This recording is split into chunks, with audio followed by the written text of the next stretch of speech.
Nama Karl Marx sering disebut ketika membahas sosialisme, kapitalisme, atau revolusi. Tapi apa sebenarnya pemikirannya? Apakah Marx hanya seorang ideolog yang membenci kapitalisme, atau justru dia adalah seorang filsuf dan ekonom yang mengungkap pola tersembunyi dalam sejarah manusia? Ini adalah pemikiran Karl Marx yang mengguncang dunia dan terus mempengaruhi perdebatan hingga hari ini. Untuk memahami Karl Marx, kita harus mulai dari fondasi pemikirannya, materialisme dialektis dan materialisme historis.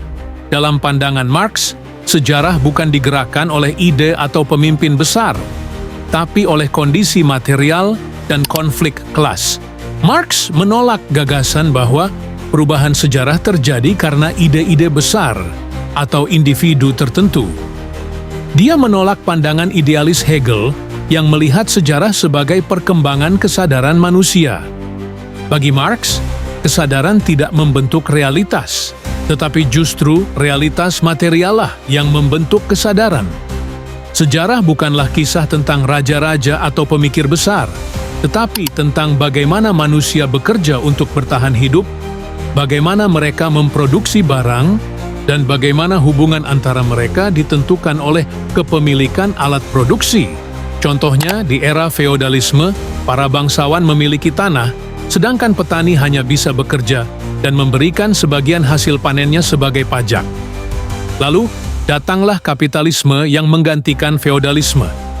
Para pemilik modal menguasai pabrik dan tanah, sementara buruh hanya bisa menjual tenaga kerjanya untuk bertahan hidup. Ini adalah hukum sejarah menurut Marx. Setiap sistem ekonomi membawa konflik internal yang pada akhirnya akan menggulingkannya. Feodalisme digantikan oleh kapitalisme karena munculnya kelas baru, borjuasi, yang menentang sistem lama. Tetapi kapitalisme sendiri juga menciptakan kelas yang tertindas, proletariat, yang pada akhirnya akan menggulingkan sistem ini dan membangun sosialisme. Bagi Marx, kapitalisme bukan sekadar sistem ekonomi, melainkan sistem eksploitasi. Pemilik modal membeli tenaga kerja dengan harga lebih rendah dari nilai yang dihasilkannya. Selisihnya, itu yang disebut Marx sebagai nilai lebih atau surplus value. Dan dari sinilah keuntungan kapitalis berasal. Bayangkan seorang buruh pabrik. Dalam sehari, dia mungkin menghasilkan barang senilai 10 juta rupiah. Tetapi upahnya hanya 2 juta rupiah. Sisanya masuk ke kantong pemilik pabrik. Ini bukan kebetulan, ini adalah cara kapitalisme bekerja. Eksploitasi ini bukan hanya terjadi di pabrik, tetapi juga dalam berbagai bentuk pekerjaan di era modern. Seorang pegawai kantor mungkin bekerja berjam-jam untuk menghasilkan keuntungan bagi perusahaan, tetapi hanya mendapat upah yang cukup untuk bertahan hidup. Ini adalah sistem yang membuat kaya semakin kaya dan miskin semakin sulit keluar dari lingkaran kemiskinan. Marx juga berbicara tentang alienasi. Dalam kapitalisme, buruh tidak hanya dieksploitasi, tetapi juga menjadi asing terhadap pekerjaannya. Mereka tidak memiliki kendali atas apa yang mereka buat. Mereka hanya bagian dari mesin besar produksi. Alienasi terjadi dalam 4 bentuk. Buruh terpisah dari hasil kerjanya, dari proses produksinya, dari sesama buruh, dan dari dirinya sendiri. Dengan kata lain, kapitalisme merampas kebebasan dan esensi manusia. Misalnya, seorang buruh di pabrik mobil mungkin hanya memasang satu baut di kendaraan yang akan dijual dengan harga tinggi. Dia tidak pernah melihat keseluruhan mobil yang dia buat, tidak punya hak atas produk itu, dan tidak memiliki hubungan dengan pembeli. Ini adalah bentuk alienasi yang membuat manusia merasa hampa dan terasing dari realitas kehidupannya sendiri. Bagaimana kapitalisme bisa bertahan? Marx menjelaskan bahwa negara bukanlah alat netral. Negara, menurutnya, adalah alat yang digunakan oleh kelas penguasa untuk mempertahankan dominasi mereka. Hukum, pendidikan, bahkan moralitas dikendalikan oleh kepentingan borjuasi. Ketika kelas pekerja sadar akan hal ini, revolusi menjadi tak terelakkan. Tapi Marx menegaskan bahwa revolusi tidak cukup hanya menggulingkan penguasa lama.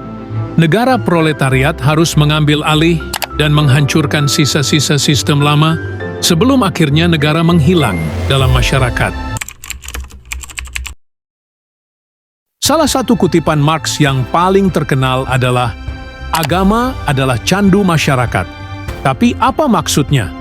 Marx tidak hanya menyerang agama sebagai institusi, tetapi lebih pada bagaimana agama digunakan untuk membuat rakyat menerima penderitaan mereka. Jika hidup sulit, agama menawarkan harapan di dunia lain. Jika buruh dieksploitasi, agama mengatakan mereka harus sabar dan menerima nasib.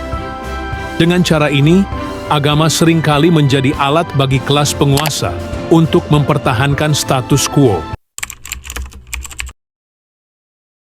Karena kapitalisme penuh dengan kontradiksi, Marx percaya bahwa sistem ini tidak akan bertahan selamanya. Seiring waktu, kelas buruh akan sadar akan posisinya dan menggulingkan borjuasi melalui revolusi. Tapi revolusi ini bukan hanya soal mengganti pemimpin, melainkan mengubah struktur ekonomi secara fundamental. Tujuan akhirnya, sebuah masyarakat tanpa kelas, tanpa eksploitasi, komunisme. Karl Marx bukan sekadar seorang ideolog, dia adalah seorang pemikir yang mengungkap pola dalam sejarah manusia. Pemikirannya terus menjadi bahan perdebatan, dikritik, dan juga diadopsi dalam berbagai bentuk. Apakah prediksi Marx akan terwujud sepenuhnya?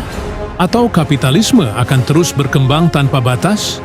Itu adalah pertanyaan yang masih diperdebatkan hingga hari ini. Kalau kamu punya pendapat tentang pemikiran Karl Marx, tulis di kolom komentar. Jangan lupa like dan subscribe untuk konten sejarah lainnya.